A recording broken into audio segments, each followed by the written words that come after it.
Hey, I just want to thank everybody taking time out of your busy schedule to come see us today.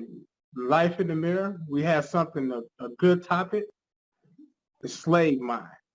And today we have Rocco, myself, Rico, and also we have Eric Grove, the person that we knew from high school. So we are very thankful that he is coming out and talking about the slave mind. So on this one, dealing with the slave mind, in the Bible scripture that I'm looking at, it was about how the Midianites was oppressing the people of Israel, and Israel did evil in the eyesight of God, so God allowed the Midianites to oppress them. But during this time, the Israelites cried out to God, and God heard them. And so he sent an angel. So I'm going to read Judges 6, 11 verse to the 15th. So the angel of the Lord came and sat under the oak that was in Ophrah, which belonged to Joseph, the Ezraite. His son Gideon was threshing wheat in the winepress in order to hide it from the Midianites. Then the angel of the Lord appeared to him and said, "The Lord is with you, valiant warrior." Gideon said to him, "Please, my Lord, if the Lord is with us, why has he allowed all this to happen? And where are the wonders that our fathers told us about?" They said, "Hasn't the Lord brought us out of Egypt? But now the Lord has abandoned us and handed us over to the Midian." And the Lord turned to him and said, "Go in the strength you have delivered and deliver Israel from the grasp of Midian. I am sending you."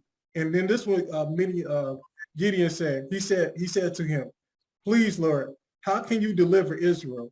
He said, "Look at my family. It is the weakest in Manasseh, and I am the youngest in my father's family." So right there, that kind of explains how Gideon's mindset was. They was oppressed people, and since they was oppressed people, he had that mindset of being oppressed, and how he used that excuse of the reason why God shouldn't send him.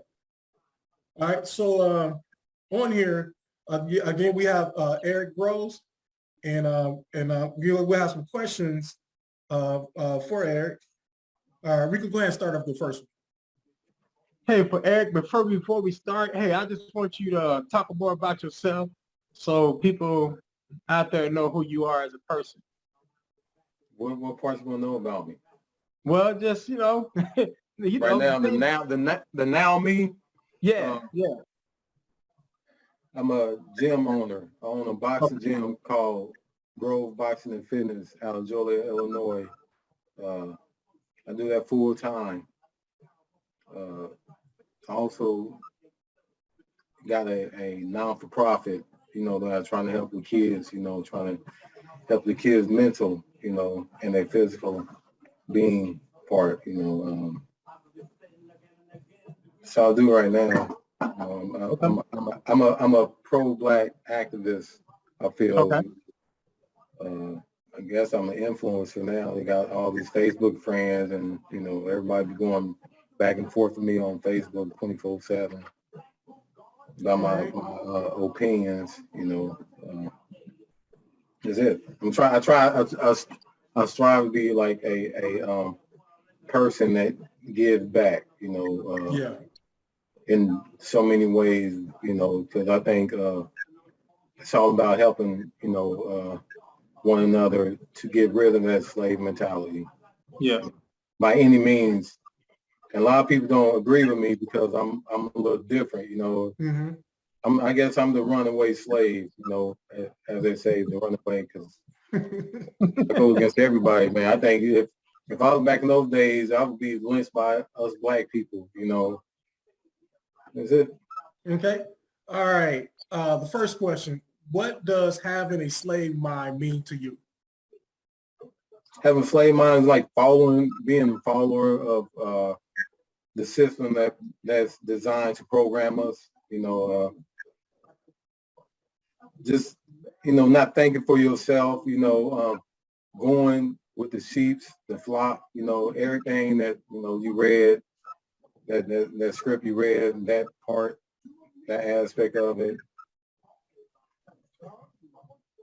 Man, it's like, or from the way we think, from the way we talk, from the way we eat, from the way we see things, you know, out here in the world, you know, from the way we raise our kids, from the way we read our books, from the way we educate our children, you know, all that is like slavery, a part of slavery that, you know, that part of slavery that's embedded in us, you know, to be their servant, you know. That's what I get from that slave mentality. You know, I was just thinking, you had a lot of ways, you know, how we raise our kids, how we eat and think. Most people today are so, you know, slave mind or blind to the fact that there is another way of doing things. Most people now are stuck in a jar, and the top of the jar is open, and they don't realize that. And most people, they're in a slave mind when it comes to that. All right, the second question. Can you give me an example of what a slave mind looks like? The slave mind, man, you go around, man, you look at like 85% of the people that's around us, man, you know, that's slave mind, like whoever just go with the flow, you know, whoever agree with, you know, what everything they've been taught. You know, I you know, I deal in fitness, right? And I teach people like the whole food chain pyramid, you know, from the top, from the bottom. Mm-hmm. Yep. Everything that we die from, everything give us what do black people suffer from the most? Hypertension, diabetes, right? Mhm. Everything that food triangle pyramid give black people hypertension and diabetes, man. That's crazy, man.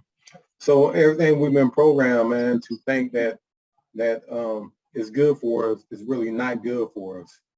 So I see, man, like changing our mentality is going to be rough because nobody want to hear that. Nobody want to be accountable for, you know, their own action. That's I true. get. I mean, I'm at fault sometimes. I enjoy the guilty pleasure of food, and then, you know, some of the slavery stuff, but like nobody want to know that, hey, eggs are bad for you, or, you know, eating meat give everybody cancer, you know, or you know, the dairy, you know, build a mucus in your system and that give you cancer or feed cancer. Sugar, you know, feed cancer. Nobody want to deal with that. They only want to deal with, hey, I'm gonna stop eating 20 years from now. I'm gonna stop eating this stuff, and you know, it's crazy, man. So slave mentality, the slave mentality of us is just going with the flow, knowing that we're doing it wrong, knowing that, you know, everything been taught to us is wrong. You know, that's basically about it, you know, with me. And I like, especially, you know, about examples is having a slave mind, like you said, just going with the flow, and it's not studying, you know, doing your own homework and like, okay, is this lifestyles for me? You know, but first you have to do your homework. You just can't just go with the flow and like this. I'm doing this because everybody else do it. It has to be a situation like, I mean, like even a political view is like, do this, agree with me, or, you know, do I like this? What they talk about, do I like that? So I definitely like what you said on that one. You know, go ahead. I'm about to talk about that political view. You know, that can be a lot of stuff. You know, everybody be like attacking me when I talk about, like, you know, just voting, blindly voting, you know. Yeah. You know, like just vote just because, you know, we are programmed to vote without researching anything, you know, like we quick to vote Democrat, right? And I'll be like, man, what have they did for us? Like that if you got, I hate to say it, if you got a crackhead to fix your car, right? You pay a crackhead to fix your car, and you pay the crackhead first. What the crackhead is gonna do? Is he gonna fix your car, or you're gonna get high and take your money and never come back, right? You don't take the money, guy. Never come back. And that's what happened with like us giving our votes away to, you know, a system. You know, like if we vote for Democrat, like they already know they got our vote. So what they have to do for us, man, they gonna take our votes and never come back until 4 or 2 years later, you know, and they know that. But somehow we know we also know that like we are blessed now to have the internet, right? We got the internet, so there's no excuse right now if you over the age of 15 to not know any knowledge, man, because the internet is right here, information right here, information highway right here. Just get on your laptop, your phone, and look at it. Just look, people. You got so many people like me out there be like, hey, stop giving these people our votes and ask for nothing. So what they did last year with Joe Biden and Trump, they had Trump over here and then they had Joe Biden over here, right? All right, we can all say that they both are devils, right? And our people, Democrats, be like, we're gonna pick the lesser of two evil, right? They just threw that phrase out there and said we're gonna pick the lesser of two evil, right? And Biden is the lesser of two evil, right? While researching, right? While researching all of Biden, what Biden did to black people, right? Then you got Trump over here. Trump might make some comments, but his action sometimes outweighs his comment. Like his action sometimes, like he gave back to the HBCU, or he did this, he did that, he did that. But when you say what he did, they be like, oh, he's just trying to win black votes. Okay, even if he was trying to win black votes, he did it, right? He did something that in the last 20 years, no president done before, right? Then you got this dude over here on the right named Biden that been hating us for 40 years. But since he's a Democrat, we forgive, you know, how we forgive people, right? So we forgive him and say, hey, well, Trump did this, he said this, words, but Biden's action, we can forgive, you know. No, you can't forgive his actions because his action what locked 85% of us black people up in the 90s and early 2000s and stuff, you know. But, you know, like I said, we forgive, and that's part of like being having a slave mentality. Like we pick and choose what we're gonna forgive and what we will won't accept or will accept, you know. And I think that hinders us as a black people to always be forgiving. You know, sometimes you have to be like, hey, I'm not forgiving this time. You didn't hit me 20 times in my head, you know.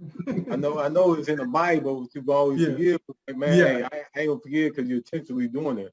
You know, I think the Bible, like if somebody like it'd be an accident or mistake, you know, you forgive them, but like somebody just keep beating you up and robbing you every time they say, you know, they see you don't forgive them. Yeah. All right. So the third question. How do you break the generation curse of a slave mob? Knowledge is learning, you know, dig deep, research, dig deep your history, start loving yourself as a person, and, you know, you teach your children how to love themselves and be good parents, you know, you teach your kids how to be so respectful and not disrespectful, you know, you teach your kids about life, you know, just teach your kids to be honest, you know, teach kids to be a leader, never a follower. You know, I think my mom and dad, they did that, you know, even though, you know, me and my brothers got caught up in some, you know, in the 90s, you know, blah, blah. But like, no one will ever say we was followers, you know what I'm saying? Because my dad he had long conversations with us, you know, and still like being a leader, you know, in us. So nobody, if you seen any of me and my brothers, like we hang with people, usually we was the leader of the packs, you know what I'm saying? So even though we did good, you know, in those days it's kind of hard to have, you know, I mean, my dad had about 20 kids, 25, 30, 45 kids, you know. It's kind of hard to raise all these kids in that type of environment with no help from you know, his peers or, you know, our elders, you know. So like we weren't bad, blah, blah, blah, but my dad always taught us to be a leader. You know what I'm saying? And that is still in all of us. So teach the kids to be a leader, never a follower. Teach them to have pride, teach them discipline, teach them about finances, teach your kids about how to be a real man and a real woman, man, that's about it, just discipline. I always say discipline, because discipline takes you so far, Like people think it's discipline, like, you're getting smacked and all that, but discipline is be like, hey, I ain't gonna do that. I'm not gonna hurt my brother. I ain't gonna harm my sister, I ain't gonna eat this food, I ain't gonna like drive my car real fast down the highway and trying to hit somebody or something, I don't know if that makes sense, but but discipline. It makes sense. You're rambling sometime, man. Hey, You're all good. You're all good. That's what we're here for, man. Yeah. Like I said, discipline like key, man. Like in boxing, I teach people about discipline 24/7. Like, yes, you know what missing in us as Black people, we let other people control our kids. You know what I'm saying? Like we let the system dictate how we raise our kids, and it's failing. So if you look at our kids right now and how our kids are acting right now, which one y'all in Danville? You're in Danville, right? No. Okay, y'all move away, huh? Everybody move away from Danville. Yeah. You look at. Hey, I ain't never coming back, huh? But you look at Danville, right? And you see how the kids are raised right now, right? No discipline, no respect, right? That's from bad parents, right? Like let's say, or lack of knowing about self. Like, let's say I say, "What's up, brother?" Right? To somebody, to like if I'm 15 years old and I say, "What's up, brother?" to a passing Black man, right? I'm gonna look at that dude and he's gonna look at me. He's gonna be like, "Hey, that's my brother." You know what I'm saying? Mm-hmm. I can't ever harm my brother, but if I be like, "Hey, what's up, my nigga?" Right? And what you talking about slave, right? Hey, what's up? And what did slave master do with niggas, right? They hung them, they beat them, they lashed them, all that, right? You can always harm your, but you can never harm your brother. Like, you never turn your gun on your brother, right? Right? No. But if your brother was your brother and you was a different color, you'd be like, "Hey, what's up?" Right? Or if you was on the they don't even got Carver Park anymore, but like in East End and somebody's on North End and y'all calling each other, yeah, you're gonna fight them, you're gonna shoot them, blah blah blah. So I think what like small cities lacking right now is like unity, love. They lacking us, Black men, giving back. I think that's key too. Like us Black men, we don't give back, to our communities or give back to our neighborhoods. We get like a green piece of paper, the green God, and they move to the other side of town and they focus more on their kids, right, than other people's kids. In order to be successful and to be successful as a race of people, like any other group, they always reach back and give back to their communities, right? Us Black, we leave and be like, it's over with, Even though we left, right? I'm quite sure y'all two giving back to some other community, right? I'm giving back to my community, I'm helping my people out where I'm at. But a lot of people, they just leave and be up, and out and don't care and leave these fallen kids by the wayside and let them fend for themselves, man.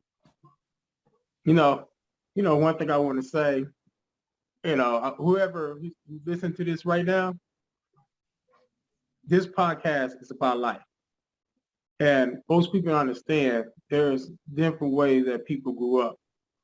And we're talking about everything. We're not sugarcoating anything. We're talking about everything that goes on in life. And that's why I'm glad Eric here, because he's not fake. He tells the truth.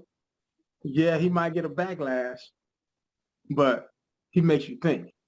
And that's the thing we're looking for right now. So once again, I thank him for being on this podcast.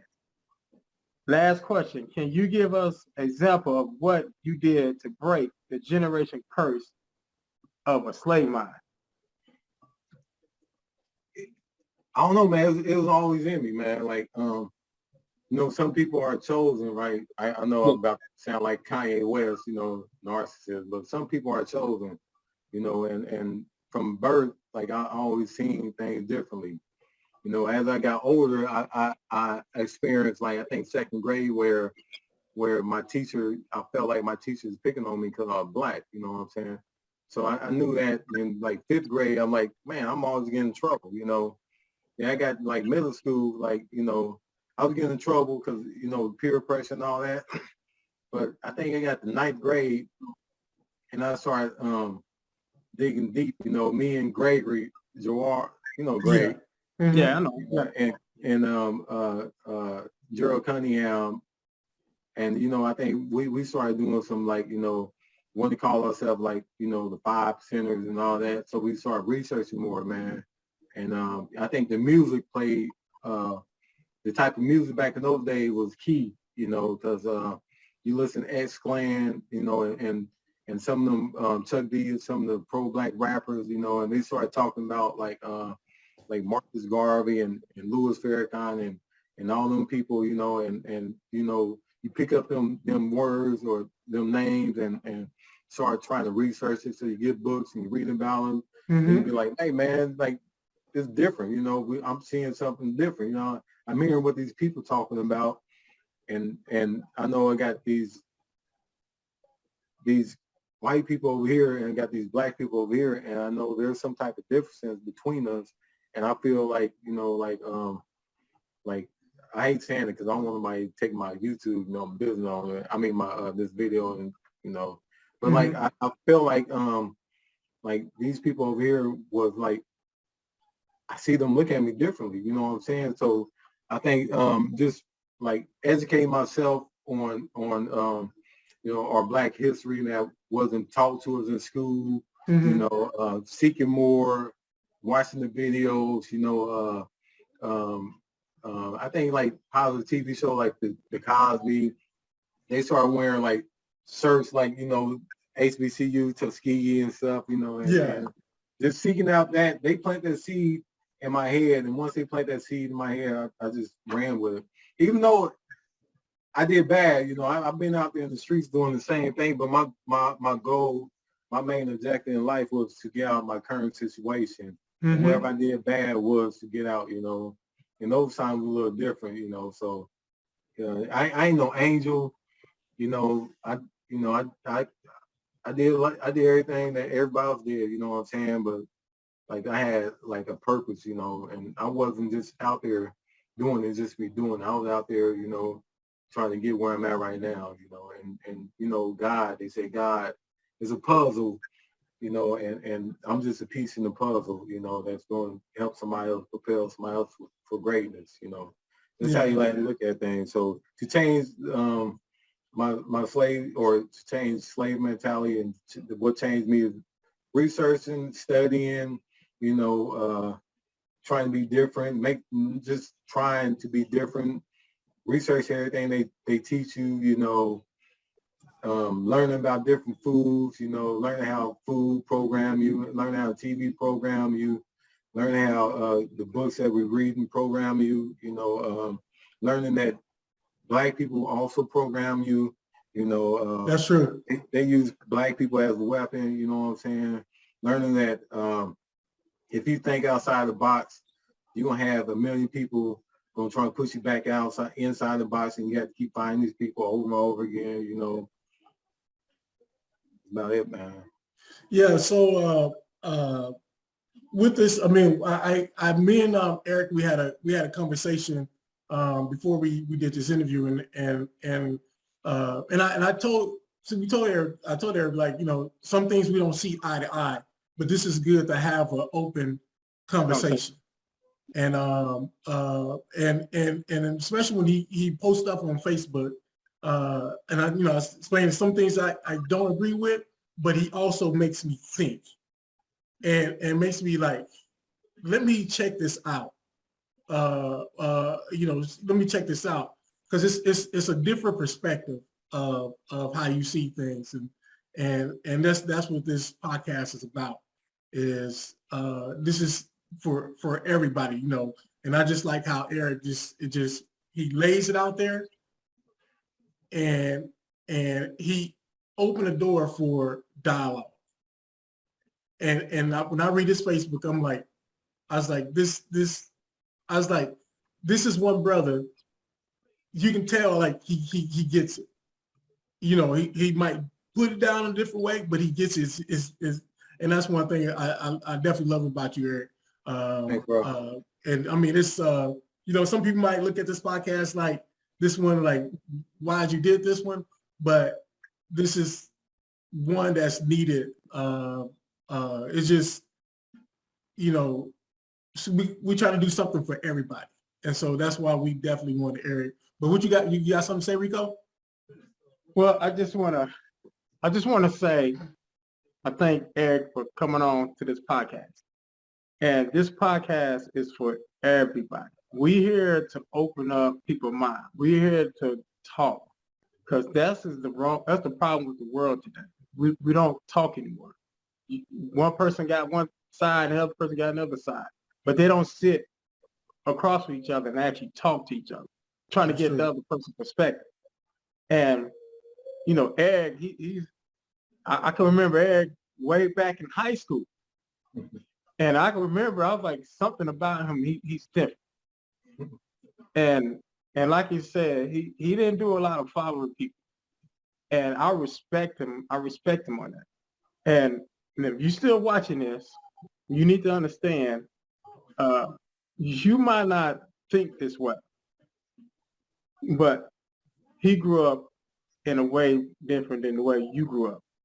And you need to understand, hey, maybe I need to do my research. Maybe he might say something like, is this really going on? So, man, Eric, I thank you. Hey, what type of podcast is, man? Y'all set me up, man. No, we didn't set you up, man. No, this is about life, man. No, And we talk about life, man. We talk about life. We try to hit it all perspectives. I mean, we try to come with all different views so people can think. I mean, that's we want people to come better people. And just like when you talk about discipline, especially I can't remember the $1 Million Baby. What's that? The movie? He said when you got a boxer, you got to break him down into like an infant, and then you got to train him up as an adult. And especially you talk about boxing, how you know, somebody come in with so many bad habits, and how you got to break them down and build them back up. And so that's what this podcast is about. That's how that right there to break them down. I'm gonna say this. I learned this about slave. You have to like how they made slaves. Like a lot of people know how they made slaves. Like they had to make us, man. We wasn't slaves coming over here from Africa, or half of us was already here, man. You know, so all black people didn't come from Africa.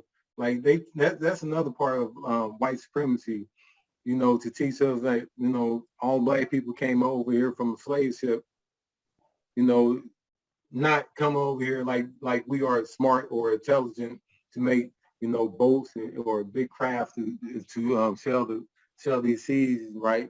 So they teach us like, hey, you came over here on the slave ship, right? But we built pyramids, right?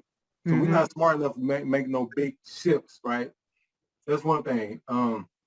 So with the slave mentality, you know, that's one form of like white supremacy, to not give credit to us being black people. And that, I know where I'm at. To break down, to make a slave, they broke us down, right? To BDP said, to the very last compound, right?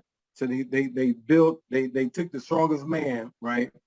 And they took all the strongest man and had the women and kids, and they cut the man, they chopped his Peter Weir off, they did everything imaginable to torture these men in front of their kids. And what did that do to our women and kids? They made sure that they would never make another strong black man again a day in our lives, right? So that baby boy concept come from there because our mother is like what our first protector.